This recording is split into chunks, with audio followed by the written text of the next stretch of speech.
से बोलने दिया जाए, मैं बदतमीजी के साथ डिबेट नहीं कर सकता। सुप्रिया सिंह के साथ जो तू मैं हुई, वो उनके नेता को गाली दे रहे थे, वो इनके नेता को गाली दे रहे थे।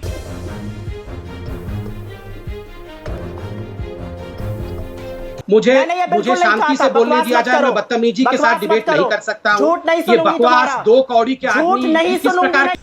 कल के बहस का ये छोटा सा अंश था जो हमने आपको दिखाया। आपने देखा किस तरीके से सुप्रिया ने, कांग्रेस की नेशनल प्रवक्ता है, संबित पात्रा को बुरी तरीके से ढो डाला न्यूज़ 18 के इस प्रोग्राम में, जहां पर जाने माने एंकर जो भारतीय जनता पार्टी के प्रवक्ता का भी आरोप लगता है, अमित देवगन, वो भी मौजूद थे।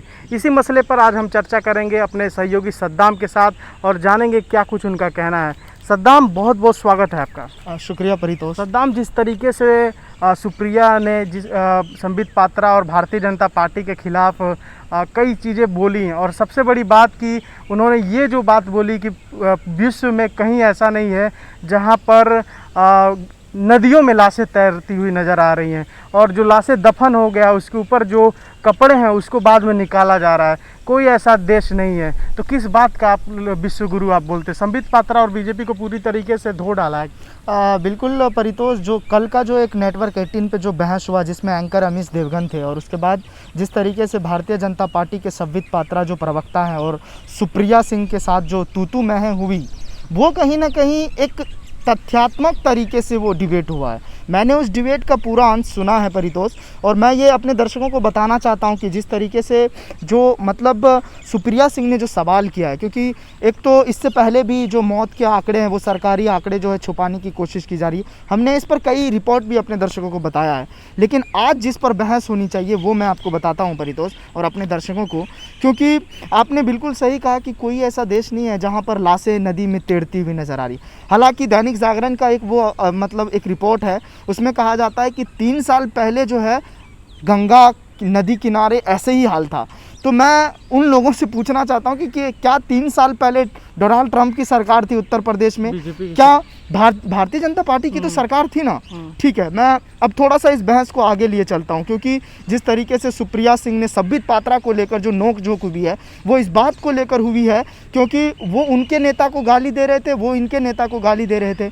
और सवाल ये है कि देश में जो इतने सारे व्यवस्था है, चरमराती हुई सिस्टम है, चरमराती हुई स्वास्थ्य व्यवस्था है, इसके जिम्मेदार कौन है? प्रधानमंत्री नरेंद्र मोदी को लेकर भी कई सारे सवाल किए उन्होंने कहा कि हम कैसे विश्वास कर सकते हैं प्रधानमंत्री नरेंद्र मोदी पर। और वीडियो जो काफी वायरल हो रहा है, मैं चाहूंगा वो दर्शक ये वीडियो देखें। मुझे शांति से बोलने दिया जाए, मैं बदतमीजी के साथ डिबेट नहीं कर सकता हूँ। ये बकवास दो कौड़ी के आदमी किस प्रकार। इस वीडियो में सद्दाम साफ देखा जा सकता है कि किस तरीके से सुप्रिया ने बीजेपी पर आरोप लगाया, बीजेपी के मंत्रियों पर आरोप लगाया कि ये लोग कह रहे हैं 20 करोड़ वैक्सीनेशन हुआ है, लेकिन ऐसा कुछ नहीं है। 3% लोगों को डबल डोजेस बस मिली है, और बाकी देश अमेरिका जैसे देशों में 40% 50% लोगों को वैक्सीन मिला है, लगभग 10% को डबल डोज भी मिल गया, लेकिन हमारे देश में ऐसा नहीं हो पाया है। और सुप्रिया ने अपने सवाल में और आरोप लगाते हुए कहा कि पहले जब हम लोग बोलते थे अक्टूबर के महीने में, राहुल गांधी भी पहले आगाह कर चुके हैं, लेकिन ये लोग मजाक में उड़ा देते थे, जिसका खमियाजा बीजेपी को भुगतना पड़ा, देश को भुगतना पड़ा। बीजेपी के पास कोई रणनीति नहीं थी, कोई पॉलिसी नहीं थी, इसलिए देश का ये हाल हुआ। आपको क्या लगता है? देखिए, निश्चित तौर पे जो उन्होंने सवाल किया है मैं पूरी तरीके से इत्तेफाक रखता हूँ, क्योंकि देखिए वो देश हित में सवाल कर रहे हैं, जनता के लिए सवाल कर रही हैं सुप्रिया।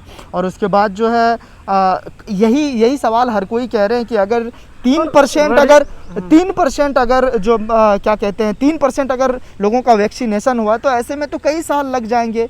अब अमेरिका जैसे ताकतवर देश को देखिए, अब वो वहाँ पर जो है मास्क को रिमूव कर दिया गया, हटा दिया गया, बिना मास्क का हम घूम सकते हैं, क्योंकि वहाँ पर जो स्वास्थ्य व्यवस्था है ना, हर किसी को दूसरे डोज लग चुके हैं। लेकिन यहाँ पर देख लीजिए कि पहला डोज भी सही से नहीं मिल पा रहा है। लोग जो है अस्पताल में अपना जो है वैक्सीनेशन का वो ऑनलाइन ऑर्डर करके या फिर उन्होंने जो मतलब ऑनलाइन किया है उसको भी नहीं मिल रहा है। मैं खुद चेक करता रहता हूँ अपने दोस्तों के लिए, अपने लिए वो किया लेकिन डोजेस के स्लॉट नहीं मिलते हैं। अगर नोएडा की बात करूँ वहाँ पर भी हमेशा फुली दिखाते हैं, दिल्ली में तो बंदी हो गया है।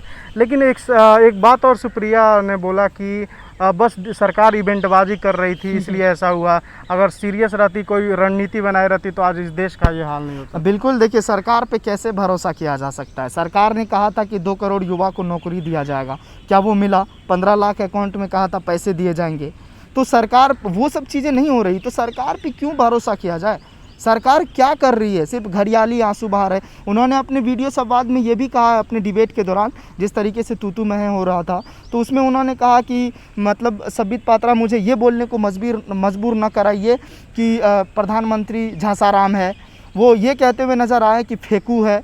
वो ये कहते हुए नज़र आई कि वो जो है घड़ियाली आंसू बहाते हैं। घड़ियाली आंसू को लेकर तो जो है कई अखबारों ने भी इसका जो है निंदा किया है कि जब मगरमच्छ खाना खाते हैं तब वो रोते हैं, ना कि दुखी में रोते हैं। में एक और वीडियो काफ़ी वायरल हो रहा है सुप्रिया का, संबित पात्रा में जो तकरार हो रही है उसमें सोनिया गांधी को लेकर कुछ कह रहे हैं, संबित पात्रा आरोप लगा रहे हैं और हमेशा से बीजेपी सोनिया गांधी को लेकर कुछ न कुछ अनाप शनाप बोलती रहती है। उसको लेकर सुप्रिया ने पूरी तरीके से सीधा कर दिया, कहें तो पूरी तरीके से वाट लगा दिया उस वीडियो में।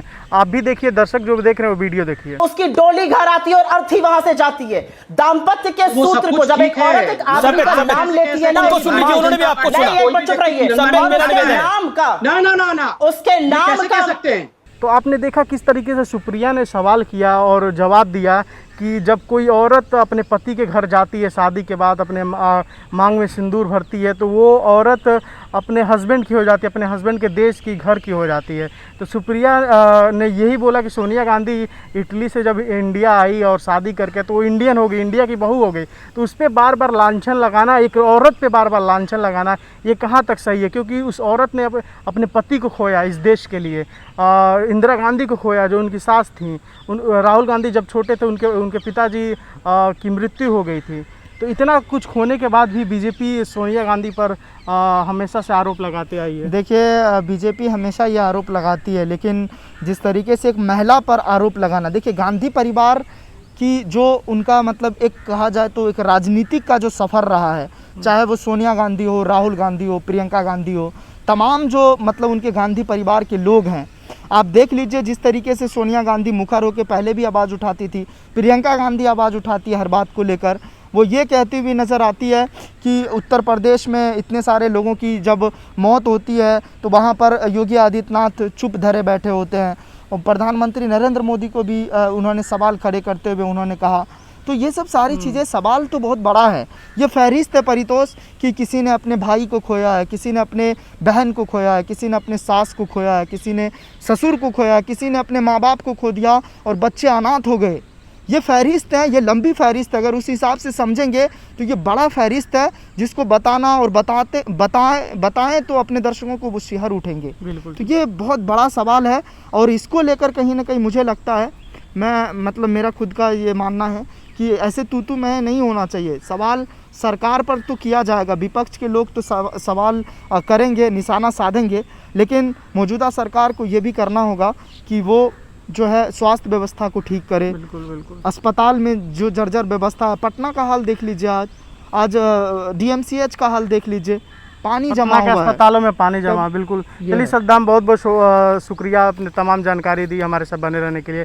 तो जो भी दर्शक देख रहे हैं, आप क्या सुप्रिया के बातों से इत्तेफाक रखते हैं? जितना भी वीडियो हमने आपको दिखाया, जितनी भी बातें आपकी बताई, क्या संबित पात्रा पे सुप्रिया सिंह ने जो भड़का है, क्या आपके मायने में सही है? आप क्या सोचते हैं? अपनी राय कमेंट बॉक्स में ज़रूर दें। शुक्रिया। ये वीडियो अगर आपको पसंद आया हो तो इसे लाइक करें, कमेंट करें, शेयर करें और हाँ, हमारे चैनल को सब्सक्राइब करना ना भूलें ताकि देश विदेश से जुड़ी खबरें आप मिस ना करें, क्योंकि कोरोना काल में 2 गज दूरी, मास्क है जरूरी।